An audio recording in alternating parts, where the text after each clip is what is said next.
Bjorn live, making a comeback.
Probably could have been bigger.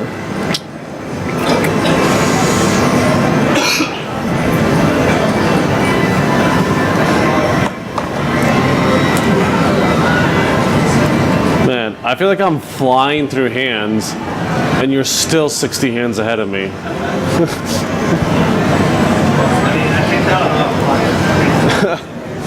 Good point.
I'm good, thank you.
Actually, they're only one's on 367, the other one's on 387. So we need to both take a break? Yeah. Wow, we're way ahead. All right, Bjorn, we need to take a serious break. They're both at like 380. They're not Asian like us, man. They can't play as fast. Break time.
You already did, okay.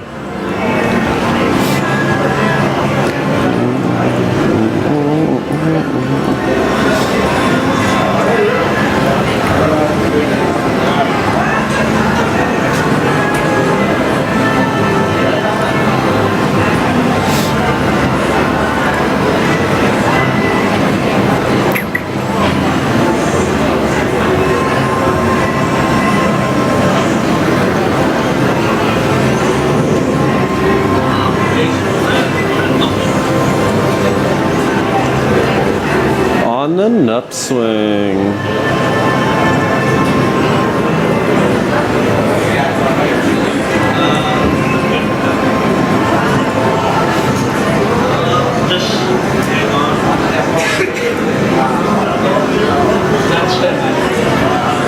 He's doing well.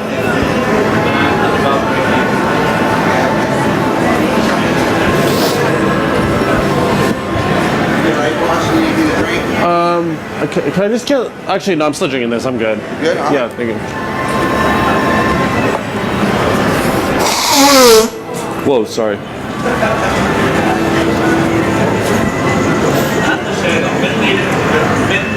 type of spot is a good strategy for that. Those kind of spots. What type of spots? Like, there's not just one type of spot. Raise, Kind of like, call, raise, bet, check, check. I see.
Uh-oh. Check raising incoming.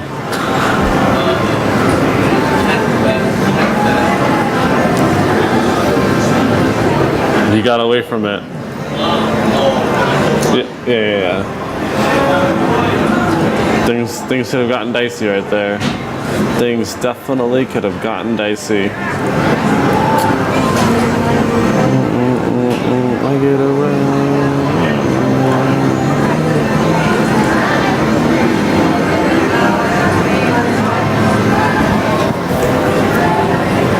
You had a big day yesterday, Tracy. Looks like, huh? Pretty happy about it, yeah. About time. I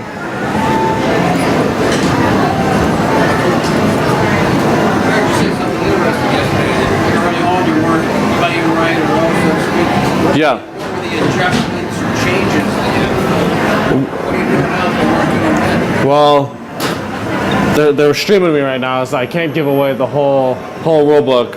I was just like, I'll say that in a lot of ways, I was still treating it like a human when I needed to understand that it was a computer. The tendencies, it was going to keep doing it. Didn't make sense, but it was going to keep doing it. Right.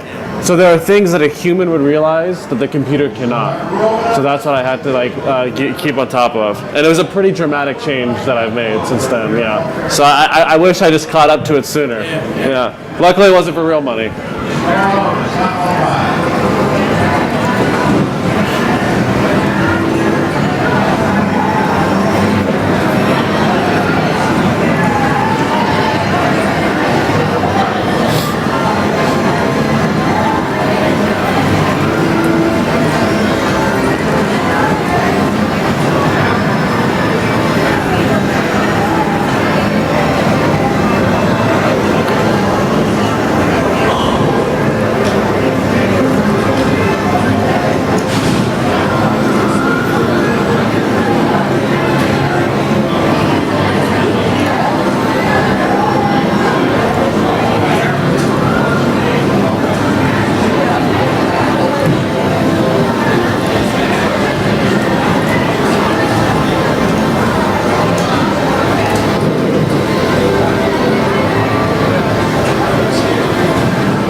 So it calls a big bet on the river. Well, let's say the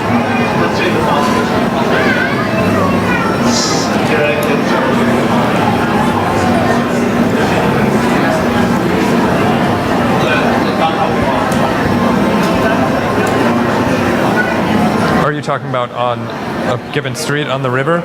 Well, it could be certain situations where if your range is so much stronger than its, that maybe not, right? But in general.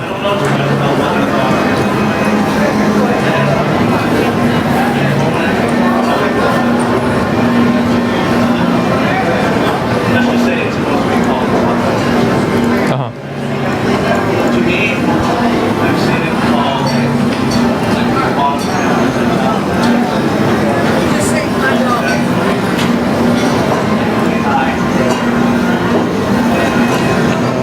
There was a queen high like very early on, like day 2 or 3. Is that the one you're talking about?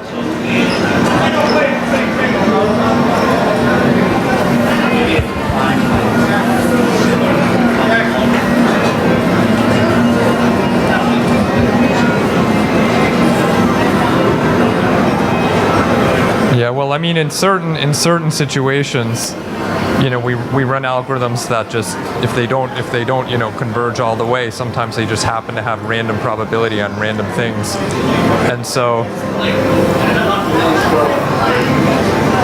sometimes, which I don't want to get too into everything we're doing, but I mean sometimes we run these algorithms. I mean I think this is pretty widely known that you know play against themselves over and over again, like on a supercomputer. And in the limit, you know, you can prove, well, if you ran this forever, that they would, you know, have an exact Nash equilibrium, and you know, it would converge to it. But you know, if you only run it for X months, you know, some of the probabilities, you know, say something should be probability 0, but it's only probability, you know, 0.04 or something, and stuff just doesn't all the way get there in just a month or two.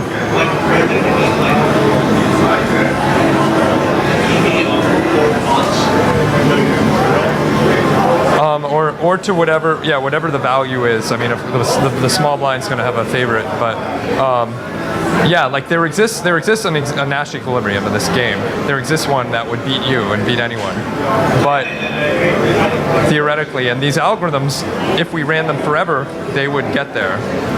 So, but if you only run them for a few months, then on some number of cores, then you're not going to get there, and it might be funky. It might just be in this situation, it's just you happen to do this stupid thing with probability 4%, and it's just random flukes in what it does that don't necessarily, I mean, it's not necessarily a big, if you took your strategy and then every once in a while you just did some weird thing with 3%, that wouldn't necessarily be a huge leak. You wouldn't necessarily lose that much, but it looks bad. It looks bad if you look at a given hand and you can be like, wow, he called it with Jack high on the river, but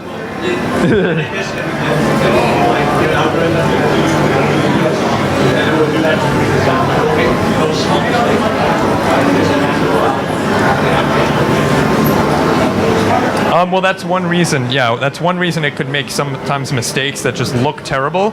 But it's like it's at 3%, and it should have gone to 0. And just that's one reason that we might do random. I mean, I'm sure maybe you've seen random play where we just call with queen high, and you're just like, what the hell? But it's like that's not indicative of like how it generally plays those situations. Maybe.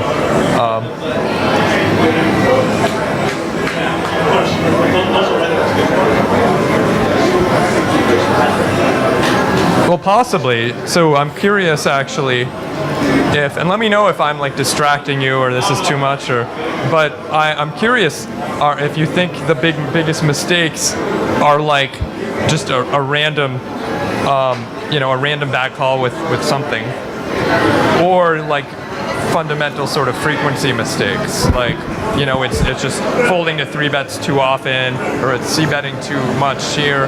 Do you think it's like big picture mistakes, or do you think it's just like, wow, it called me with the queen high on the pot size bet on this terrible board? Like, because those seem to me to be sort of like two different types of fundamental mistakes. Okay, no, that's I'm okay, well, that's fair. Okay, yeah, no, I'm not. I'm just curious. I'm not trying to like, get info. So it's too bad. I really want to watch you, but every time I look up and then it's Jason. Yeah, you need to put yours back up. Is there someone who can come and swap these back? Yeah, we can swap them back if you want. We control it. Oh yeah, I'd love to see. Okay, I'd love to yeah. see his. And I'll come over there in a minute. Yeah, I thought it was like just a glitch, and it was. Oh no, we just do that ourselves. So he could see sort of your hands. Yeah. while But you're- also so we can see our progress and stuff. see your what? See that I can see like how many hands he's played and how much he's up or down. Oh, and I stuff see. like To that. know to synchronize your breaks. Yeah, kind of. Yeah. Actually, maybe I'll ask Jason that question. Maybe he'll want to answer. Maybe he won't. Probably not. Probably not. What I will say is I think the bot plays the river better than any other street. It plays the river well. I've heard earlier that people were saying its biggest mistakes were on the river. Okay, it does some So- weird stuff on the river. But overall, like, it's playing the river. It's winning a lot on the river. Huh. Which I mean, that might to most people that might say like they might think like, oh, that makes sense. But like, it's winning a lot of showdown and non-showdown on the river. So that's good from both positions. That's according to like analysis Yeah, you did, yeah. not just like eyeballing. Right. Okay. Yeah. Wow. Cool. Yeah. So And I then, had, like you said, we know you have something to do with that. End games. I'm happy. We should talk in a couple days when we talk uh, about all the because now, we're still. Still kind of confusing. He didn't want to answer my question, so I told two of us that we should meet up on Friday, all of us, if you're free after the closing ceremonies or whatever they are. I don't know what else to call it. He said like in the afternoon at like 1 o'clock or whatever, we could all get together and talk about things. And Yeah. I think that would be like very mutually beneficial. we could even, I don't know if we should do it maybe on Twitch or something or Not on Twitch, but talk about stuff privately without okay. Not on Twitch, yeah, just us. Okay. Well, I played a hand that we could actually talk about. Oh yeah, let's But I have to turn that mic off. okay. I'll turn this down.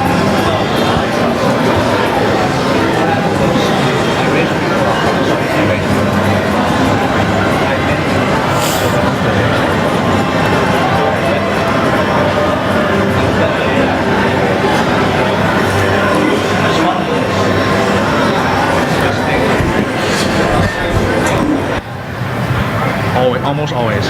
Is it because it doesn't have a blocker firstly, to firstly something? it doesn't have a blocker, and secondly, if you think about like his range when it's facing a bet, he has a decision to fold, call, or raise. I'm assuming he probably has every 6 in his range and every 10, and probably like a lot of deuces as well. So what it's doing by raising this hand as a bluff, it's telling me that he thinks it's correct to be calling every deuce, every 6, every 10 to a bet, because those hands are stronger than king queen, and they have a blocker to a pair. So it's incorrect to be like, if he's raising this hand, he should be also calling all better hands. Okay, So it's probably not. Its frequency is incorrect. It's probably like continuing. wait, let me see. So let's say he's. So it's not that big of a difference. So let's say he was folding with the 2 and with the 3. If he's folding with the 2 and the 3, you're saying those would have made better bluff Those hands would have made better bluff hands. because they make it less likely you have a 2 pair or a set or something. Okay. So like when it's facing a bet, it's sometimes it's making the incorrect range decision to be doing things. I'm sure like it's probably actually folding a deuce here and a 6 here sometimes, but and decided to raise his hand, like so like if you aggregate out on the frequencies, it's probably still like defending the right frequency, but it's doing it with the wrong parts of the ranges, I guess. So yeah, it should be.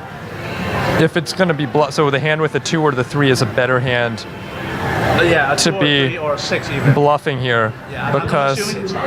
I'm assuming it's always calling a 10 because that's probably too strong to be bluffing with. But like, it should be taking closer to the top of its folding, like calling range to be like bluffing. okay, so it's possible the frequencies are good, but just like the card removal type issues, it doesn't fully doesn't really. Range, like yeah. Okay, I see.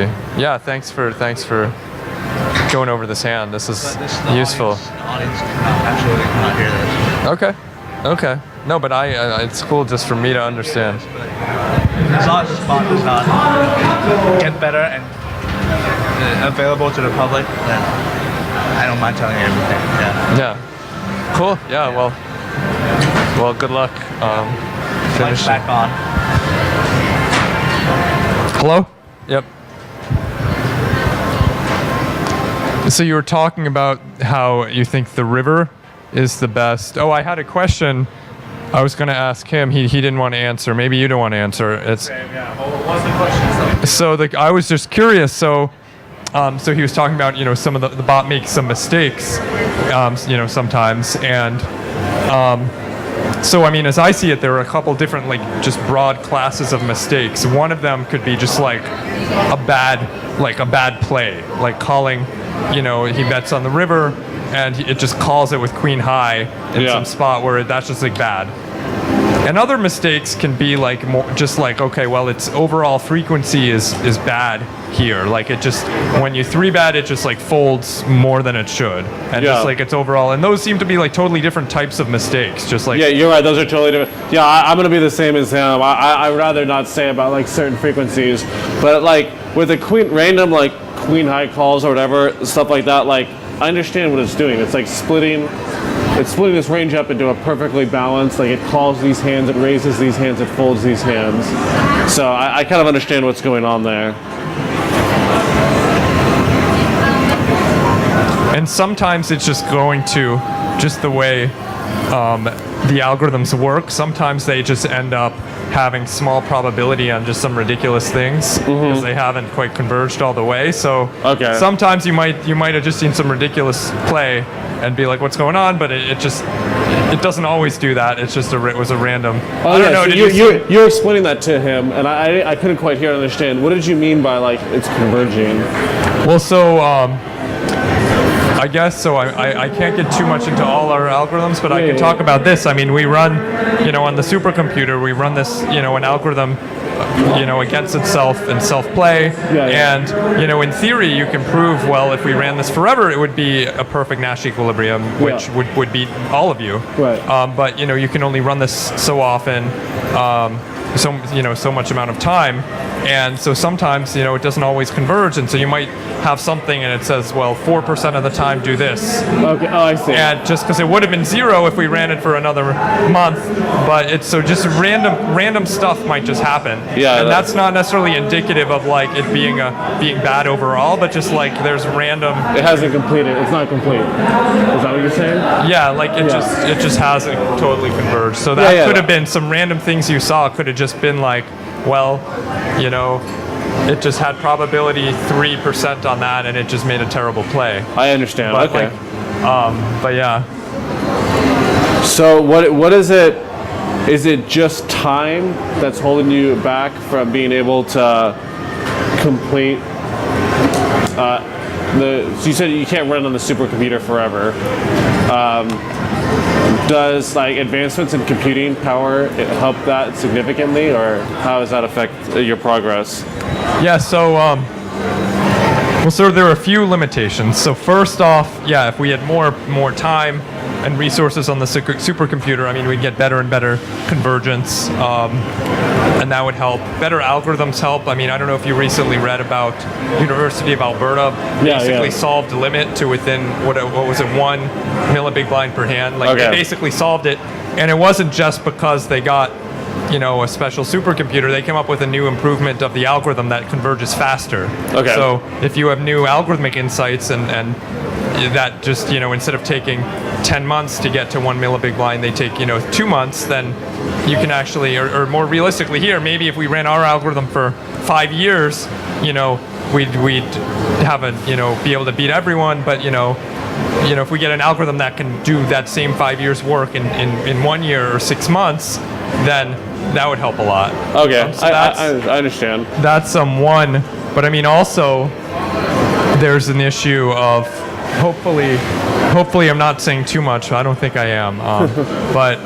So I mean, we do solve an approximation of the game. So we have to do what's called an abstraction, where we bucket certain hands together to make, because otherwise the game, the full No Limit Texas Hold'em, I think has 10 to the 165 states in its overall game tree, Yeah. Did which you say like stretching? You said a phrase. Oh. stretching. Yeah, did you say something? I was talking to him about the algorithm. I didn't say anything like you should go. You can take a stretch break. Oh, this guy's You're doing free plenty of to- stretching. Understand more about like how like the bug, you know? Yeah, I'm probably saying more than I should be, but I'm just talking at a high level what the algorithm does, which this has all been you just published. speak high level enough, and you're not going to give away anything because we're not going to be able to turn that information into that much. No, but so yeah, I mean, so more computing resources would help. You know, if we could use more cores and more time, better algorithms. If you can take something that would ordinarily take 5 years to converge and come up with a way so that it only takes 6 months or a year, which is basically like what Alberta did. They normally they could run existing algorithms for limit, and it would take some amount of time, and they were able to do it in a few months. Right. So that's another thing you could do. And then also there's this sort of abstraction question. So No Limit Texas Hold'em has about 10 to the 165 states, and if you view it as the game tree, which is just a massive number. And so you do need to do some degree of approximation and say, okay, for example, I'm not saying we do this necessarily, but you might say, okay, pocket aces and pocket kings pre-flop, they're really similar. Okay. So let's just sort of group them together. Okay. Just as an example of something you might do. You're grouping different board runouts. We're grouping different parts of the game, and if you really wanted to, a lot of these things are written in our papers. I probably shouldn't be saying too much about what this is specifically doing, but we are grouping things together that we think are similar. Fire up one of those papers and good luck on this thing. Yeah, on your break, read. I'll challenge to you. That's what I heard. Thomas came to me. He's like, "Yeah, they've been reading some of our papers already." And I'm like, "Well, they're up on the web, so that's a risk." I opened up your paper in game, and I don't know what the hell is going on in there. What, safe exploitation? Something like that, and there's just a lot of. I understood the part where you explain the rules to No Limit Hold'em. So that was the part. Which paper is this? I think the end game. The end game one. Okay. Yeah, I think you posted a link to it on 2+2. Or did I someone probably else? did. It's also on my website. Yeah, on your website. So. Yeah, so I understood the first chapter, or the first paragraph, we explained the rules of No Limit Hold'em. Okay, I got some experience there. But then when we got on to other things, there was graphs and all sorts of numbers. I forgot. The funny thing is when I submit the papers to get reviewed at conferences, I think it's the opposite. Yeah. They understand the other stuff. They have no idea what I'm talking about with the poker, and so they're always like, "Oh, this paper's just about poker. I don't know the rules. What's a call? What's a river? Yeah. And it's the opposite. But then the poker players look at my papers and they're like, "Oh, I like the poker part, but the other part." So what about the group? I can't have an algorithm Actually, Because there's so many, there's 10 to the 165 states, you can't even fit that in memory, you can't, so we need to approximate it, and that's another source of why this isn't an exact equilibrium. We might think two hands, group them the same, and play the same with them, but in reality, they're two I gave the example aces and kings pre-flop. It's probably not too bad a mistake. Jason, would you say it's too bad a mistake to say, okay, No, aces and kings, you're going to play them the same that's pre-flop? safe. We can That's call- probably okay, but Yeah. there are other situations where, okay, this is this draw with a gut shot and an over, and this one looks similar, but it's a little bit different because it doesn't have a gut shot, or there are things where it's tricky. Are these really hands you can say group together or not? And so surprised Jason said yes to that, though. I mean, if you go on the river. I mean, No, well, aces and kings. You Just meant- pre-flop, of pre-flop, course. yeah. Once the flop is dealt, Yeah. if the ace is on the flop, then they're not quite the same. Yeah, yeah, we do it for all the streets. No, we do it, but this example is just for pre-flop. Yeah, yeah. I want to see what's going on here. So you got to raise. Did he check raised you on this river? Yeah, he check call, check raise. I'd like to try to understand more, like, what kind of things, like, is the one thing that you know about opponents, right? One second, I want to see the big check raise on the river here by Cloudico.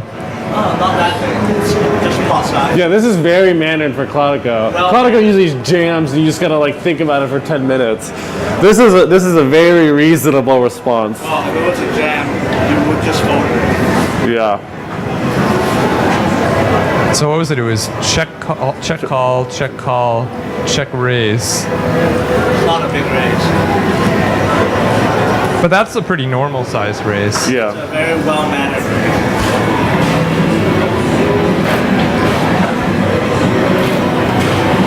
So what do you think? What do you think Cloudico's range is here? I think he has. Mike's off. I mean, I just think he has a 5. You know, that doesn't really, I don't really think about his range at the end of the day. Because we all know Calico will always bluff enough. You know, he's balanced. He's going to be bluffing enough. So So we think about our range. Cloudico over bluffs. No, it they does think he everything bluffs perfectly. the correct frequency. He Yeah. thinks. So you think? There are some spots that it might overbluff if it does not consider card removal. So it What Bjorn? card removal. So it really depends on the two cards we have in our hand. Whether the bot bluffs too much or not. Oh, my guess is that the bot either bluffs too much or it bluffs correctly. So what do you? It might bluff correctly. So what's your? If you know that okay, it's going to be totally balanced between bluffs and value bets. So what's your consideration? You should theoretically be on the fence with all your medium hands, right? Theoretically. It's off. Okay, I just need to make sure it's mic is off. So what do I consider here if I think it's balanced? I look at my range. I look at how strong my hand is relative to my betting range, and then make sure I make sure I defend enough. Make sure you're not like Overfolding. bet folding, X percent of the time when you do that. Okay. So basically the same GTO approach, except I have to do all the math myself.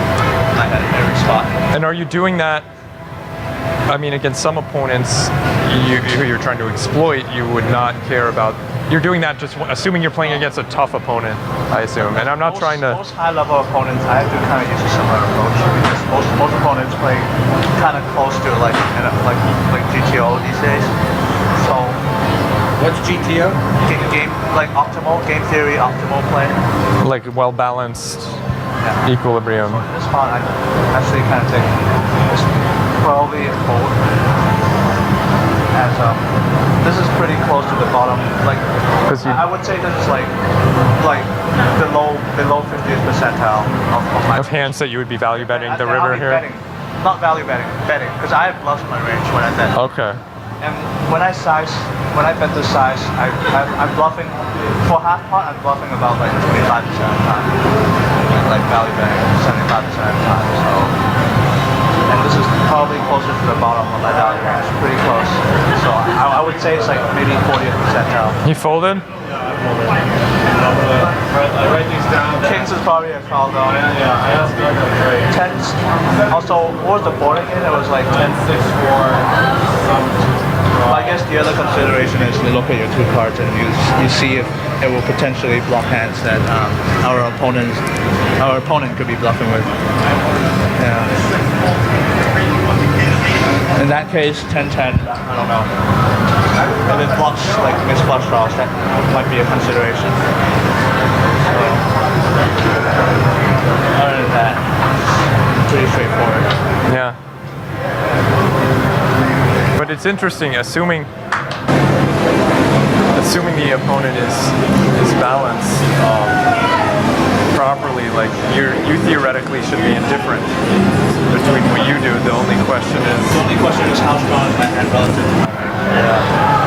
in order to make it so that he couldn't exploit what you're doing. But theoretically, like, you should be indifferent between all your sort of bluff catching hands.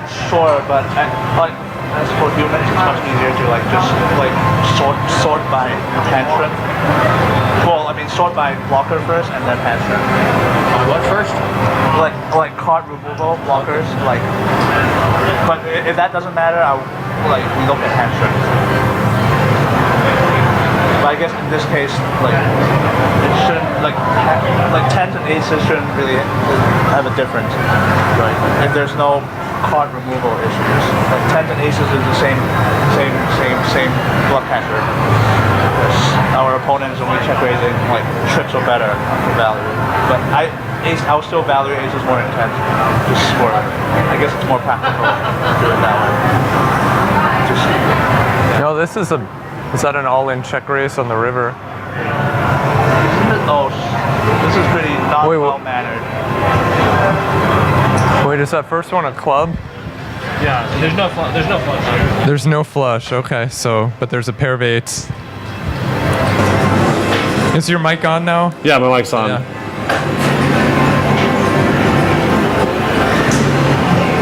This is another classic Cloudico. Check raise all in on the river. That's exactly how I would put it.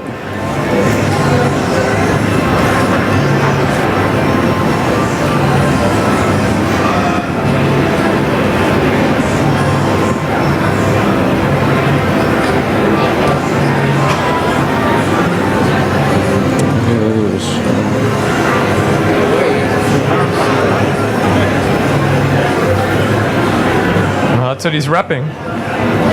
I don't know how the hand went. Raise call, check that call.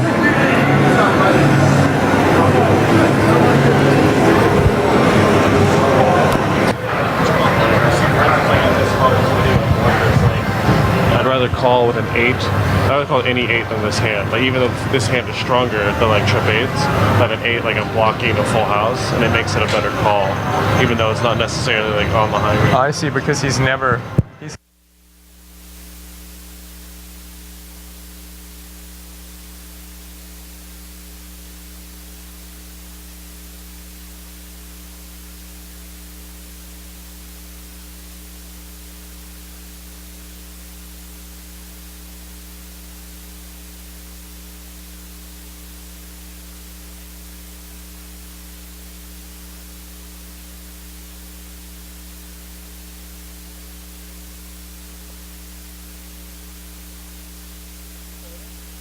Folded. That's a tough fold there. It is. That is not one I enjoy folding. 636 was. Yeah.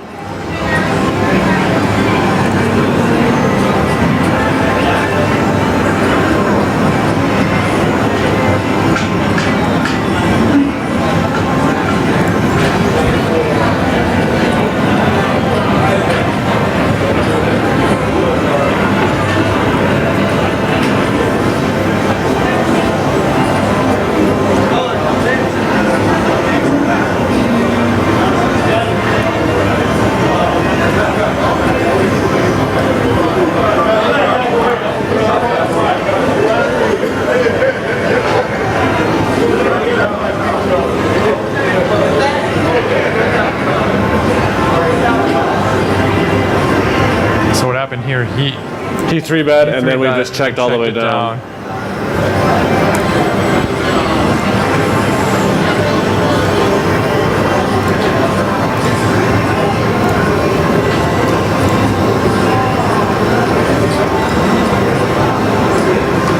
It's a little bit funny from what I see. It looks like all the humans are actually doing very, very different things against this bot. You've all found totally different ways that, in your mind, this is the most exploitative for playing against him. Yeah, I'd say that's true. Everyone is playing a bit different. Everyone kind of has their own style and stuff too. Like there's certain things people naturally gravitate towards.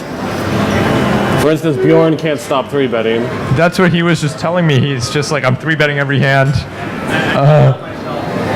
He can't help himself. But it's funny because you would think that, you guys, you know, after the sessions go and compare notes and look at stuff, and you would think you would sort of converge on like one general type of game plan. But I see, you know, some people, you know, min betting all the time, some people 3-betting every hand and then making hero folds on the river. I see everyone is like, everyone does get together and everyone still goes a different direction. it's funny.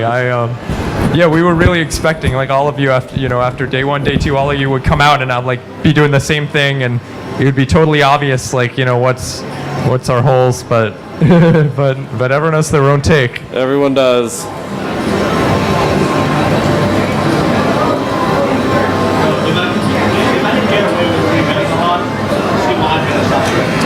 What?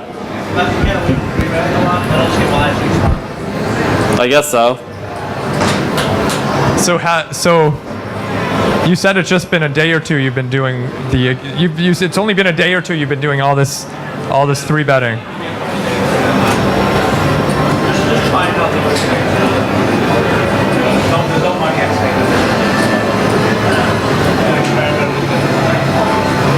Yeah, I mean, there's a little bit for you if it's based on like if you win more than whoever dug. I think you're in the lead right now. Yeah.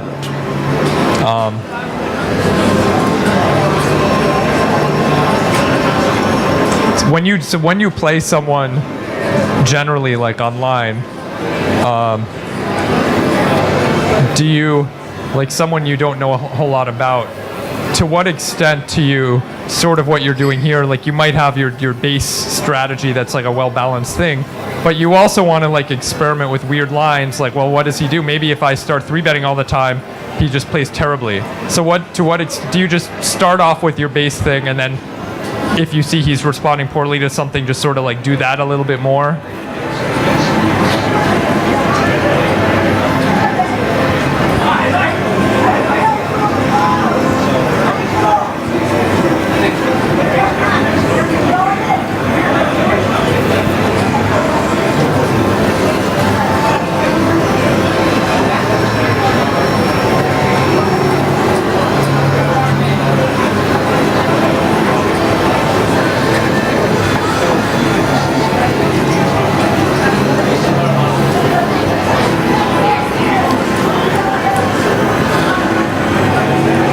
So would you say some number of hands, like, okay, you know, you have your base strategy that you think is like, you know, GTO, approximate equilibrium. Would you say, okay, for X hands, I'll pretty much play that, and then after that point, I'll start like adapting, or would you like the more mistakes he's making?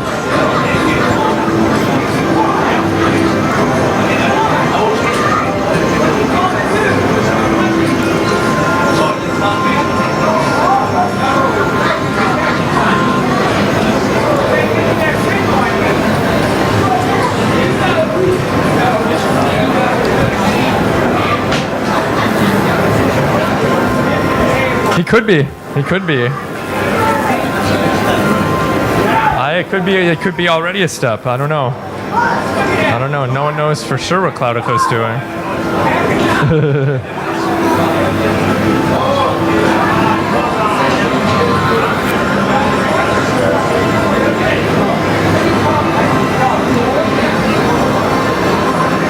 Yeah, stuff like that is very tough, because I mean, especially if, I mean, it would have to know you're doing something different than what you did the whole rest of the time, and then it risks itself. If it compensates for what you're doing, then you can just go one level above that, and it's, you know, it's like it's hard to do that in a good way.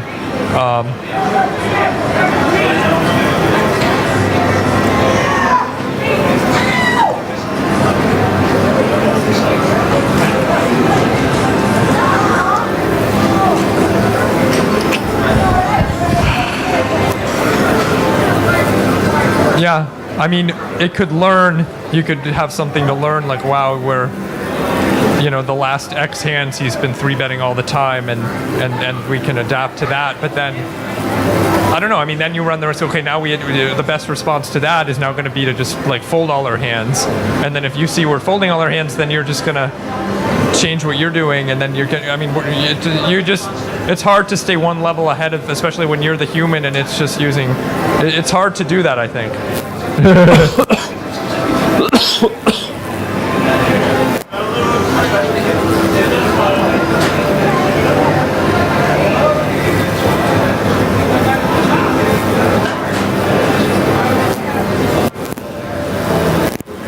Yeah, I think I agree. Humans are way better at detecting patterns and like really but to be fair, I mean you've played probably millions and millions of hands and have good prior you know a lot of the types of mistakes that people make. So when you see stuff like even in a small number of hands, you can probably be like, okay, this guy is like, you can put him in some category, or like he's too nitty, he does this, he does this. Whereas the computer, maybe it has some data from something, but it doesn't have, it's hard to do patterns without all the experience. Like a human is way better, partially just because they can know exactly. If you were playing against me, like you'd know exactly like the types. After probably only a small number of hands, you'd know exactly sort of like what's my high level mistakes, and a computer just couldn't figure out after 20 hands like that much about me really.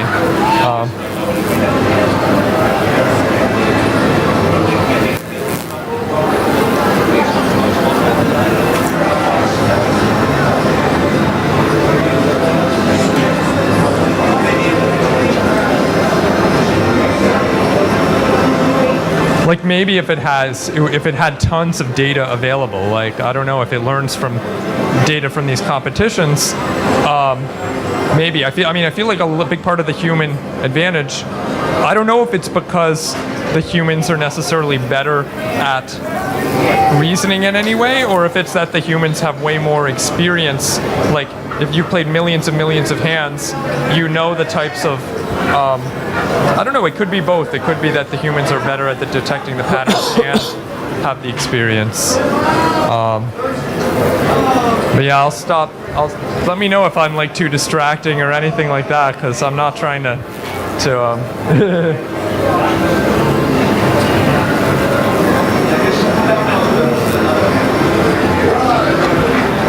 yeah.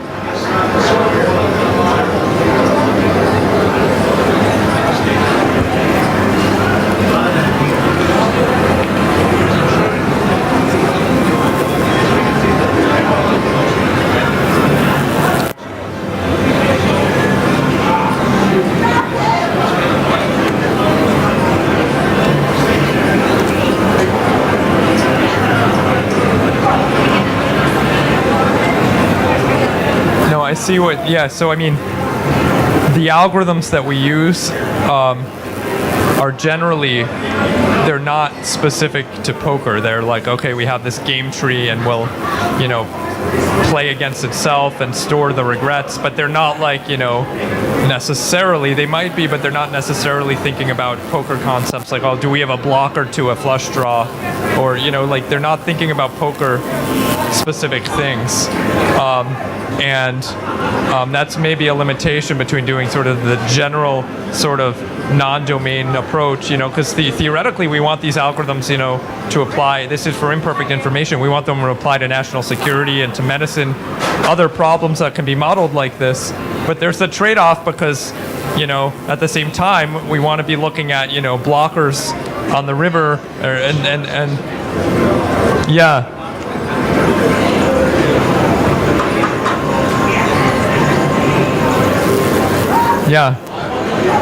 Yeah, it's a trade-off because when I write papers on these things, I submit them to these conferences that are, general AI, not necessarily poker. And so it's, I'd love to like really look into all the poker aspects, but then not everyone in the academia appreciates them. So it's a tricky fine line between that. But it's really interesting to see the types of situations that you think are mistakes are things that we haven't really thought a whole lot about before.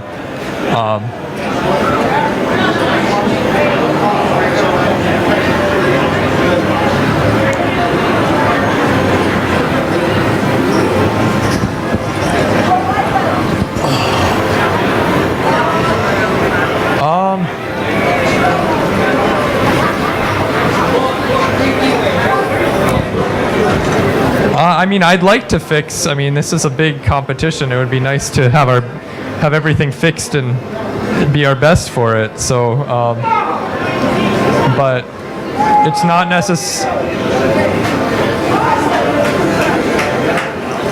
Yeah, I think. I mean, I think there's a lot in this that is sort of the poker player, expert player perspective can be really useful, like to guide some of the algorithm decisions. I think that is really useful. I mean, it sounds like the next steps to improving the bot are maybe sort of along the lines of what you're talking about. Like, they're not just developing these total, domain independent algorithms, but they're actually trying to do some stuff that understands the structure of poker in particular a little bit better. It sounds like might be like the next level of improvements to be made. When I said domain independent, I just mean like the algorithms that are not just for poker, but that are for like people that are solving imperfect information games, for national security, for detecting ports, and for actually medicine, diabetes management. People have applied some of these algorithms. So like, but I mean.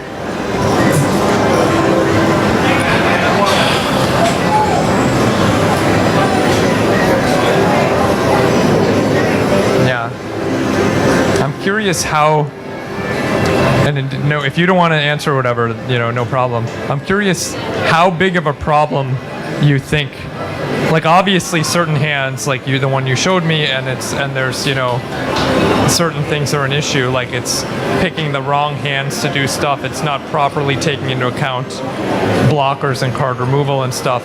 How big of a leak? Like, say you had someone who played perfectly and that was their only leak. They like didn't account for card removal. Like, do you think they would get crushed, or do you think that's like a pretty small leak compared to the leaks that a lot of people make?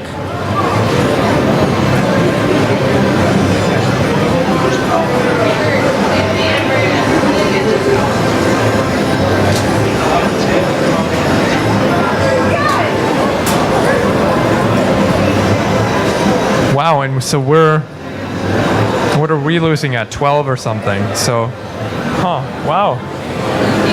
Wow.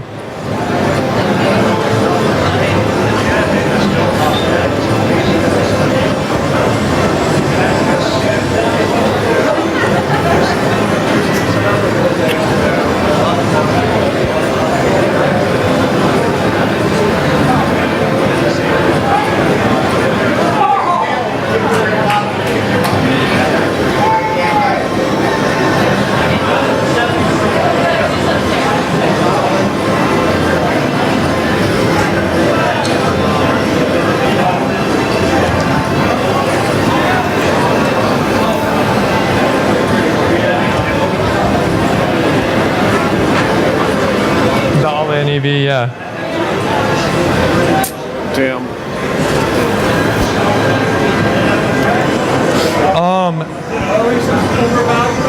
I haven't thought fully. Does it add more? No, not always. I mean, it varies. Does it add in more variance than it would be by not doing it? Really?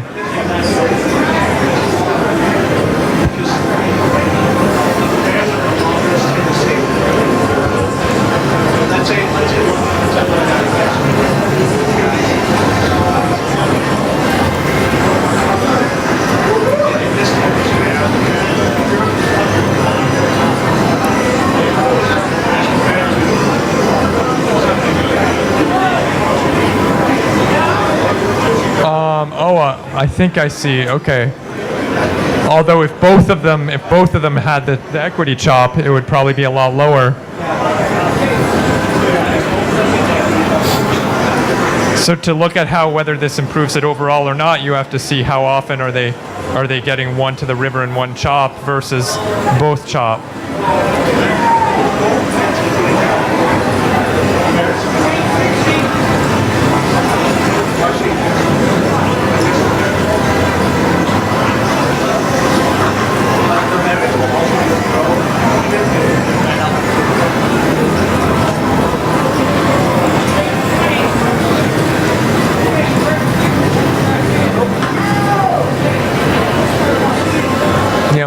without thinking it more, my instinct would be, well, if there are a lot of hands where if they're both getting equity chopped like on the same street, that the variance would be really low. But it could make if actually for a lot of the hands one guy is and one guy isn't, maybe it would be higher. So to look at whether this is improving things overall, I guess you'd probably have to look at, how often are they, are each of think it those was a good outcomes bluff. happening I think that was a good to bluff. see. Yeah, it would be interesting. I mean, this is the first time we've really done this all in EV and duplicate, and I'm sure it would be interesting to think about if there are improved ways of doing something like this in the future.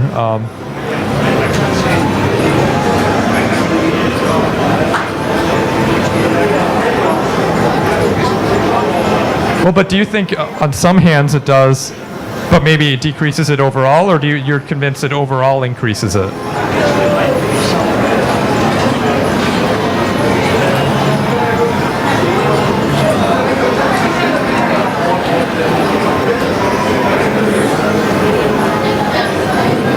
Okay, and then over aggregate, it increases it, you think? Huh. That's interesting. Oh, yeah, I'm doing good. Thank you.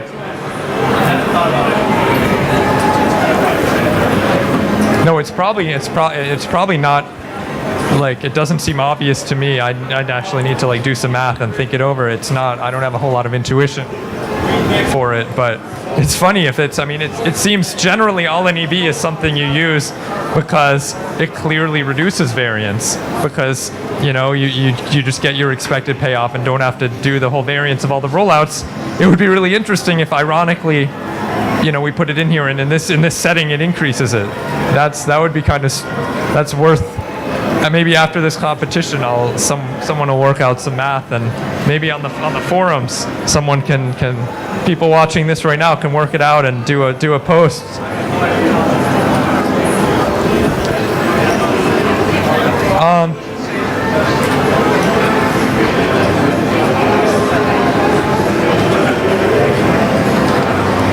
Yeah.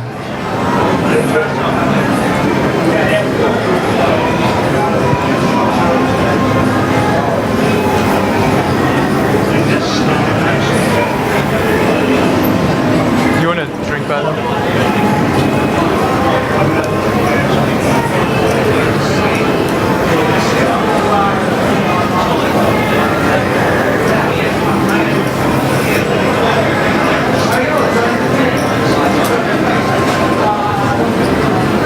You and Dong could be playing the same hands, Robert.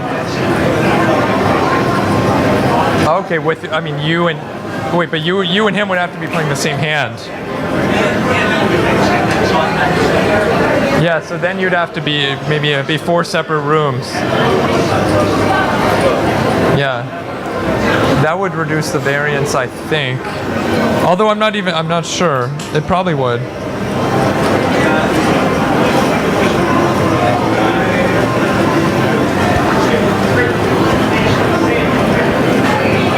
But the luck, you're already sort of eliminating the luck of the cards by doing. I think you're right, actually. I don't know.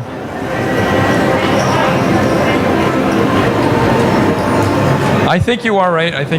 It would make it less fun because probably then there would be a rule you guys couldn't be chatting and stuff, because if you're in the middle of the same hand, if you're a little bit of ahead, you're like, huh, should I 3-bet? And he's like, hey, I just 3-bet and it 4-bet me. And then you're like, okay, maybe I won't 3-bet that hand because.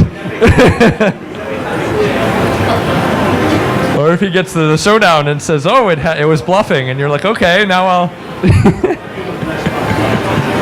Yeah. Yeah, I mean, it seems we're already doing this 2 weeks. We might as well try to do something with as low variance as possible to get statistical significance. Yeah. Maybe we get 8 people the next time.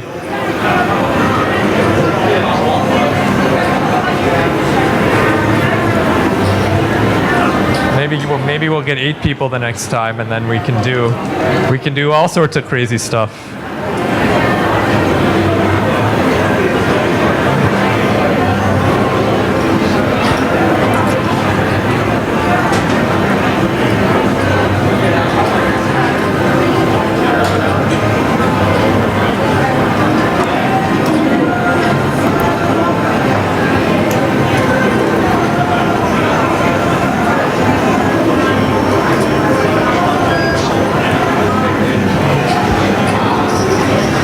mean, of course, CMU has never, put this online or anything like that. People talk on. There was someone I was posting on the forums last year about how we had played against someone who has a bot that plays online, and so I mean we've certainly played our bot against people who are illegally doing their bot online, but we would never do that. Well, to have a bot play online, I mean on most poker sites it's against all their.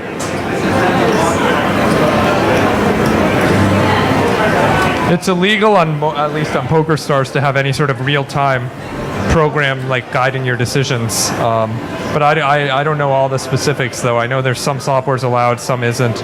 But I mean we never would do anything like that. I don't know though. I'm also graduating in May.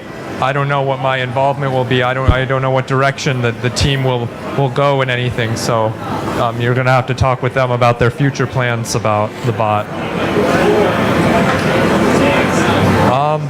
I'm on the job market right now. I've been haven't totally decided.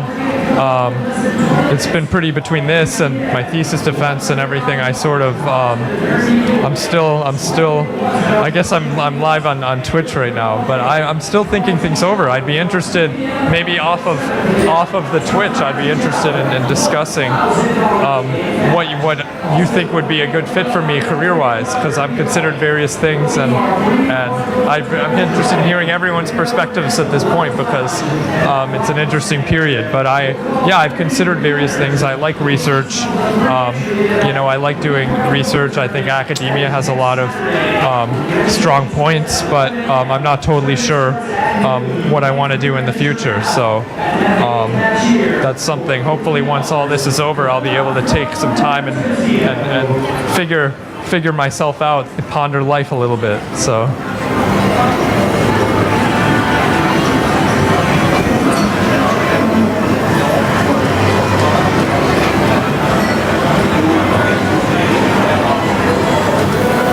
Yeah, I played a lot. I still have played a decent amount the last few years on these U.S.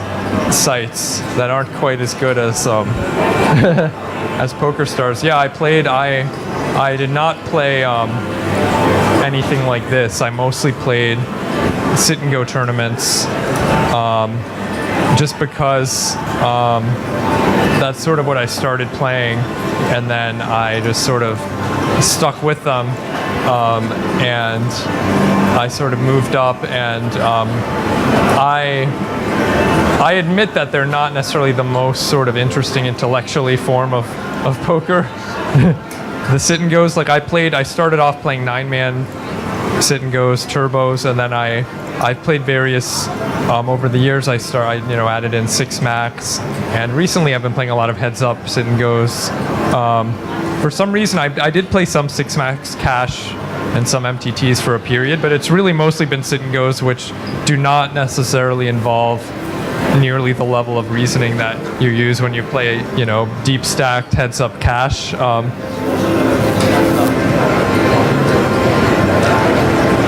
Yeah, although the heads up sit and goes are a bit, even the hypers that are 25 big blind, there's post flop plays a pretty big role.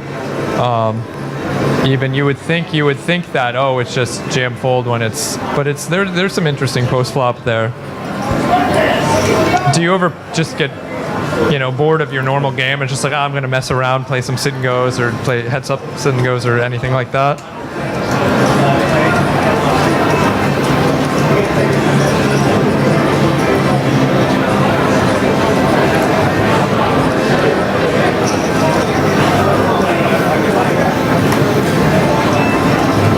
Are those both for you focus on heads up? I mean, on a no limit hold'em for all of those, or do you also play other games?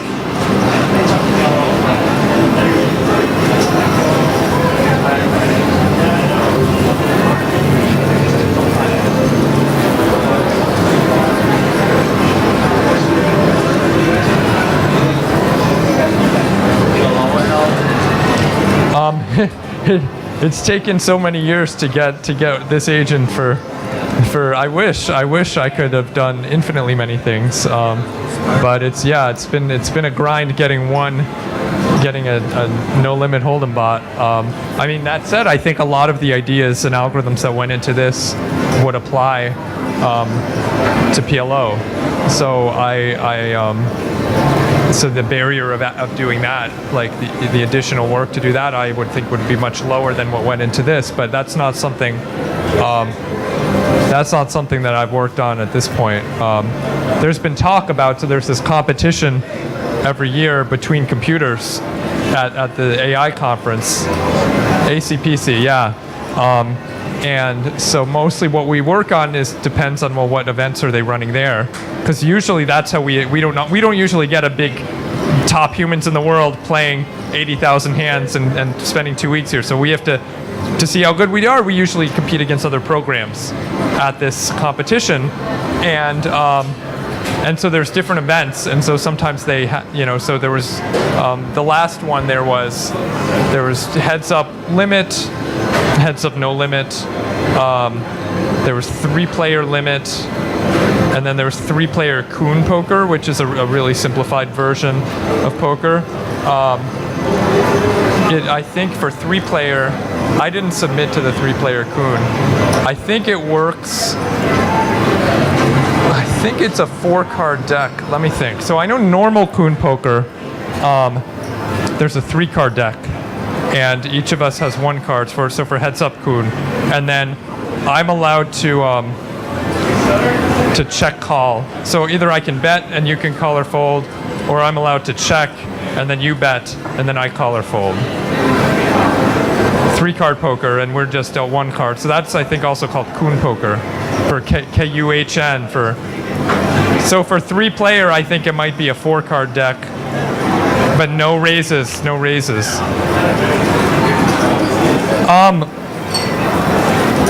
So there exist Nash equilibria. There's a paper actually that computes a whole infinite family. There's a lot of equilibria in that game, and it can get weird. You can have there's some equilibria where one player can really determine the fate of the other player, like almost implicit collusion, almost like a lot of different equilibria of that game. So for one thing, if you're making an agent for it, even if you knew all of the Nash equilibria, it's like, do you want to just play one of them?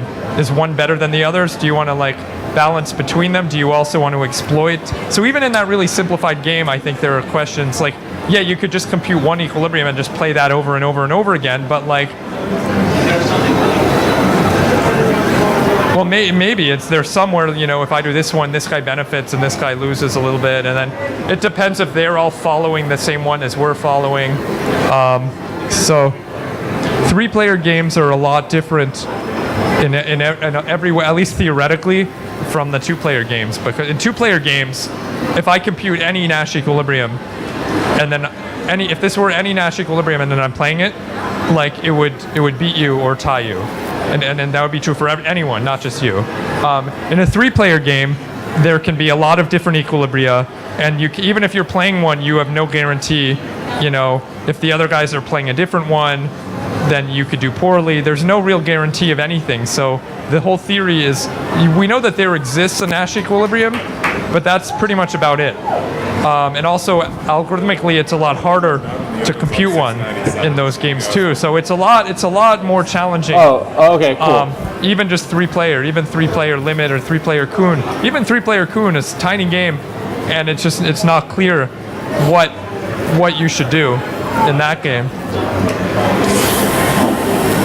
Yeah, so heads up Coon, all the equilibria are known, and you could just play any of them, and you would guarantee.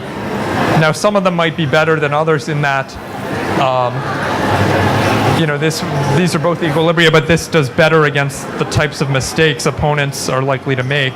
There's an aggressive equilibrium, and I think actually there's a very wide range. There's one equilibrium where we never bet. So it's king, queen, jack, let's say. There's one equilibrium, I think, where we never bet the king in the first round. We always check it. And there's a range. So I check. There's no raises, but I can check call. So I think I'd have to look at it. I think there's a whole spectrum of Equilibria where we go all the way from never betting to always betting, and it's just a question of balancing it with how the frequency. So there's a whole spectrum of like a really conservative one that's an equilibrium and a really aggressive one that's also an equilibrium. And so any of those would guarantee beating anyone if the ratios are right, but some of them might be better if you're playing against in the first round. You can never bet, but then you can always. I'd have to check.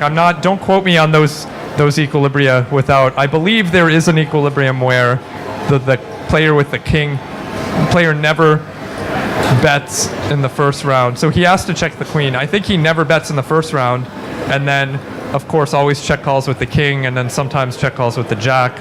I think there's an equilibrium that does that, and there's also an equilibrium that always bets the king and then bets with some probability with the jack. I believe so, but no, this is for limit. This is for a Kun poker. Yeah, is for limit. You could consider yeah, there's one in there, and I think it's betting pot. You could consider, yeah, I mean, you can consider no limit variants of it. Yeah, it's for the game in the competition is 3-player limit Kun poker, which actually would be cool. I'd love to work on it, some sort of agent for that, because it's such a small game, but there's all these equilibria, and it depends on what everyone else is doing. I think it makes sort of a cool sort of academic question. I don't know how applicable, how useful insights from that would be to, say, a tough 6-max game, but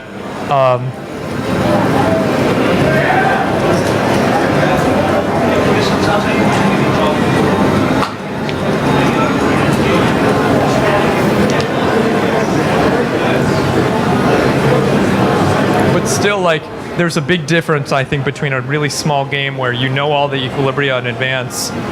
In a 3-player game, we can't even find one equilibrium, let alone like. Actually, so this brings up another question I have for you. So, let's say, when you're playing 6-handed or 3-handed, and of course you care a lot about, to an extent, GTO and balance and stuff too there, but how? If you were able to compute a Nash equilibrium and play it, how well do you think that would do?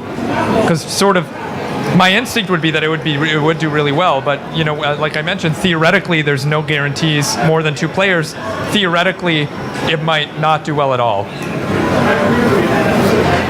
Either whichever one you want to talk about more.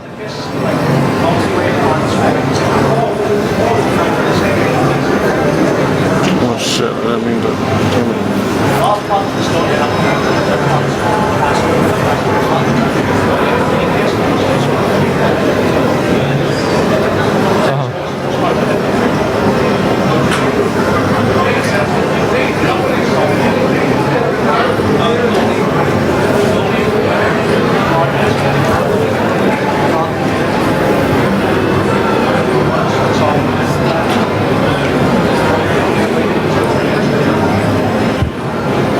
You can treat it as being 3-player, but then often it gets to the flop, there's only 2 players left, and then you can sort of solve these sort of 2-player end games or whatnot separately. Although you sort of have to take into account the pre-flop. You can't just totally divide up.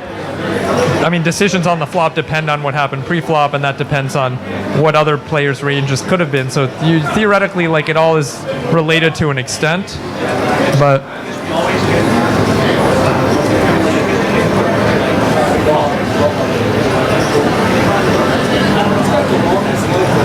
yeah. Yeah.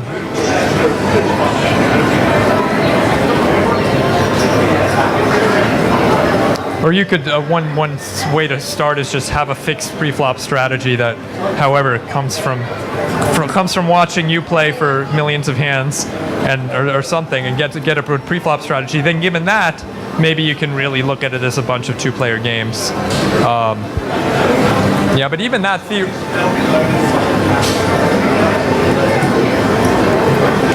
Yeah, I mean, it would be sort of a handcrafted pre-flop strategy.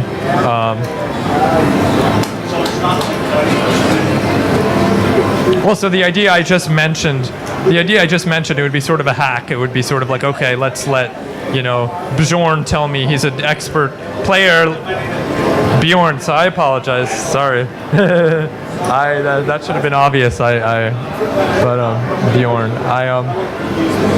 yeah, no. So what we do is based on the events. So what may be added as an event for this coming year might be, there's been some talk of adding a 6-player no limit event, and so if they add that, and if I continue to be working on this, then that's something I would be interested in. But it seems more likely they'd add that in than add in a PLO, because partially because it seems like from a scientific level, it seems more difficult to go from the 2 to the 6 than from no limit hold'em to PLO. I still a lot of the algorithms I think would apply, the same equilibrium algorithms, the same abstraction. It's just a matter of sort of scaling them up, and so people like PLO a lot, but scientifically I don't know, if it's different enough. Whereas 6-player versus 2-player seems to be more different. But would you be personally though more interested in seeing a PLO or a 6 max no limit?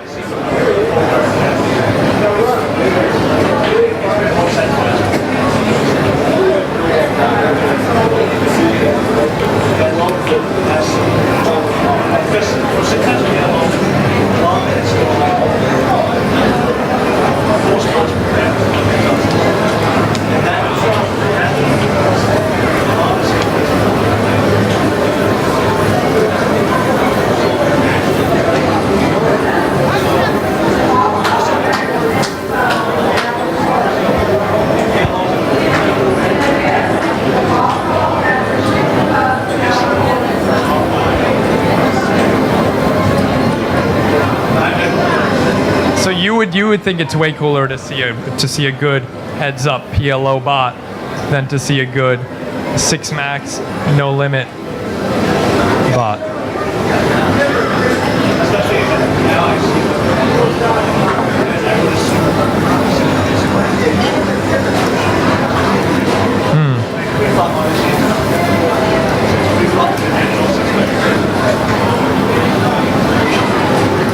Okay, so you help me here. I'm trying to do a pitch. I'm trying to pitch to the committee, and I'm like, look, we should do heads up PLO, add that in to the competition. What's the scientific merit of that beyond, what are, because.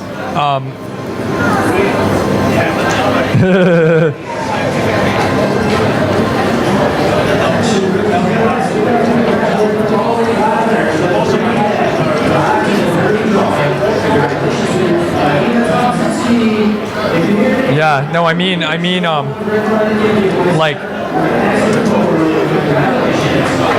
I wonder if it's the same algorithms that we're using, say, for Cloudico, would be used for heads-up PLO.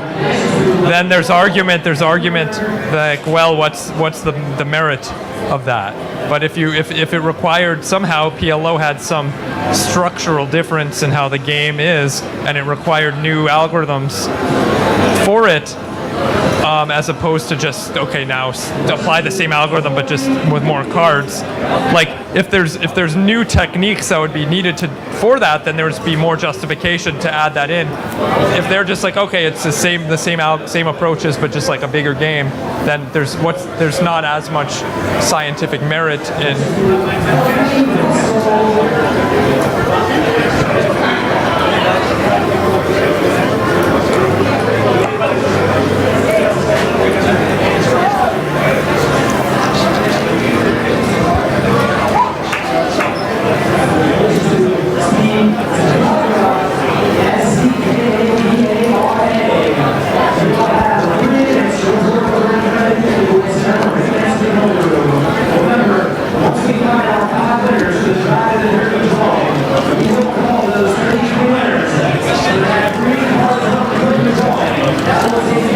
So I never really played much PLO or any really, but my understanding of one of the big differences is that So first, I mean, a lot of hands like pre-flop have, you know, very, very similar equities, and just the values change drastically from like street to street, much more so than in Hold'em.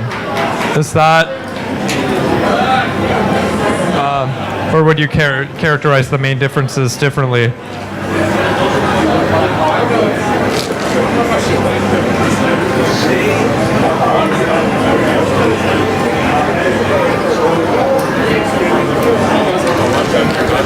Yeah.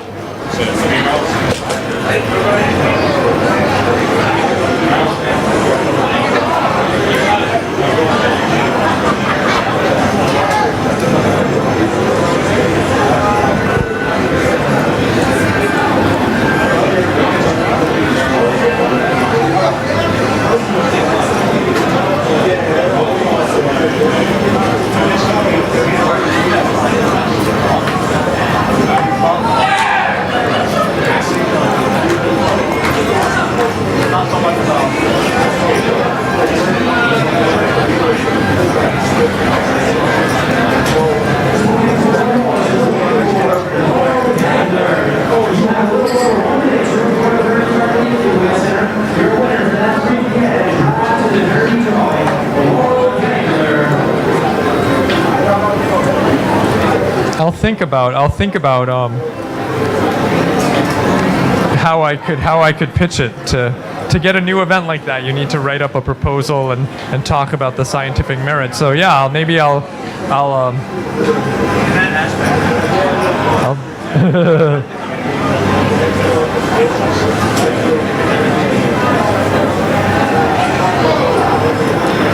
but you think so? It might. So you think if you were to see how, say there were a 6-player Cloudico watching it play, you would already kind of have an idea of how that would play, applying similar type of algorithm to there. You kind of know it would have different pre-flop ranges and stuff, but like you kind of know what it would be doing. So.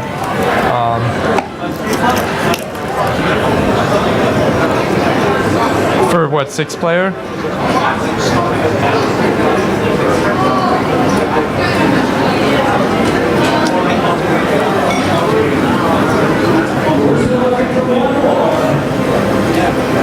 Yeah, like you said, if it is only heads up post flop, you know, you could sort of solve, if you were dividing the game like that, you could solve that as a 2-player game.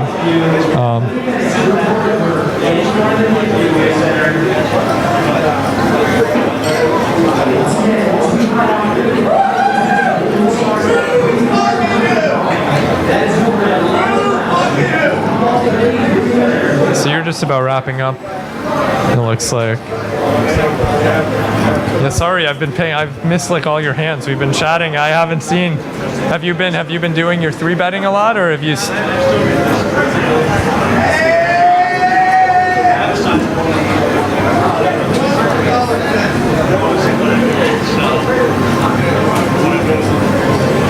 So you're not. So and don't, if you don't want to answer or whatever, that's fine. But so you're not necessarily have a specific reason, a specific leak you're trying to exploit, but you're more trying to explore different lines just to see if you're finding a leak.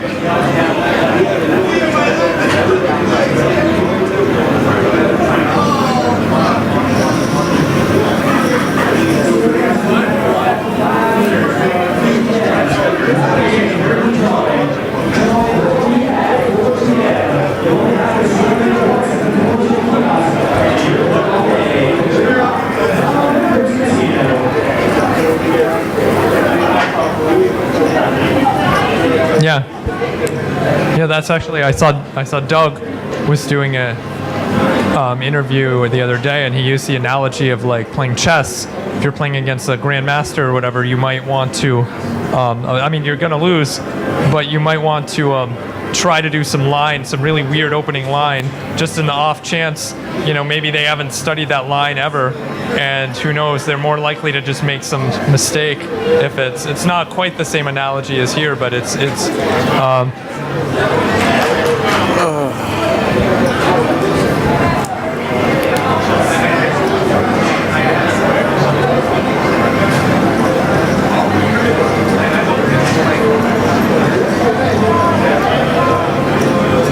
on the flops and turns.